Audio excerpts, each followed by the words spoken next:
जयपुर में भाजपा मुख्यालय की, जहां पर उपराष्ट्रपति पद का चुनाव का जो परिणाम सामने आया है, जिसमें एनडीए के उम्मीदवार की जीत हुई है, उसके बाद जश्न का माहौल है। भाजपा मुख्यालय से सीधी तस्वीरें इस वक्त आपको दिखा रहे हैं। भारी संख्या में भाजपा के पदाधिकारी और कार्यकर्ता यहां पर मौजूद हैं। ढोल नगाड़ों के बीच पटाखे जलाए जा रहे हैं, रोशनी से सजाया गया है बीजेपी मुख्यालय को। भारत के नए उपराष्ट्रपति सीपी राधाकृष्णन की जीत के बाद जीत का जश्न यहां पर मनाया जा रहा है। मिठाई खिलाई जा रही है और एक दूसरे को गले लगकर बधाई दी जा रही है। आपको बता दें कि प्रदेशाध्यक्ष मदन राठौड़ इस वक्त यहां पर मौजूद हैं और उनकी मौजूदगी में बीजेपी अपने उम्मीदवार की जीत का जश्न मना रही है। एनडीए की तरफ से सीपी राधाकृष्णन उपराष्ट्रपति पद के उम्मीदवार थे, जिनकी आज जीत हुई है। 452 वोट उन्हें मिले हैं, जबकि इंडिया गठबंधन के प्रत्याशी को 300 वोट मिले। 152 वोट से एनडीए के प्रत्याशी सीपी राधाकृष्णन ने जीत दर्ज की है, जिसका जश्न यहां पर ढोल नगाड़ों की आवाज के साथ मिठाई खिलाते हुए और नाच गाकर मनाया जा रहा है। पटाखे की रोशनी और आतिशबाजी के बीच बीजेपी के पदाधिकारी और कार्यकर्ता यहां पर मौजूद हैं।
ऐसा वो चेहरे पे नहीं लगता। थोड़ा नीचे रखो भाई, भाइयों नीचे रखो, इसको नीचे रखो। कुर्सी मंगा लो सर, कुर्सी नहीं, अरे कुछ नहीं आगा। ऐसा बड़ी जीत हासिल करी है और 452 से पछड़ दी है, किस तरीके से कर? देखिए, उपराष्ट्रपति चुनाव में जब से प्रक्रिया शुरू हुई है, हम सबको ये पक्का विश्वास था कि हम जितने हमारे सांसद हैं एनडीए के, उससे अधिक वोटों से हम जीतेंगे। सबसे पहले तो हम ये बताना चाहेंगे कि सांसदों में भी केंद्र की हमारी भारतीय जनता पार्टी की सरकार के प्रति और मोदी जी की कार्य प्रणाली के प्रति हिंदुस्तान के सांसदों का विश्वास बढ़ा है और एनडीए के जितने सांसद हैं उनसे अधिक हमें सहयोग मिला है। कांग्रेस ने यह प्रयास किया था,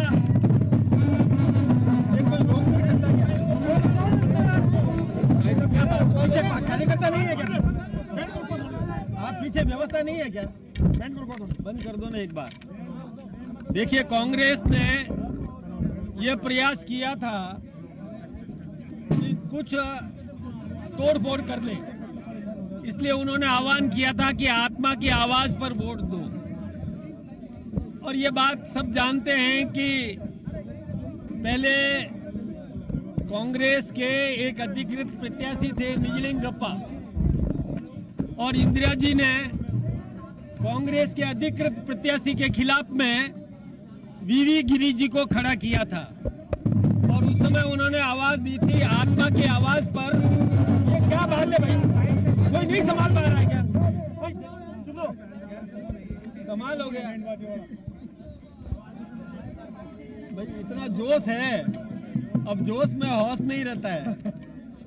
लेकिन इंदिरा जी ने यह प्रयास किया था कि कांग्रेस के अधिकृत प्रत्याशी के खिलाफ में वीवी गिरी को खड़ा करके आत्मा की आवाज पर वोट देने का आह्वान किया था और कांग्रेस के अधिकृत प्रत्याशी को हराकर वीवी गिरी जीत गए थे।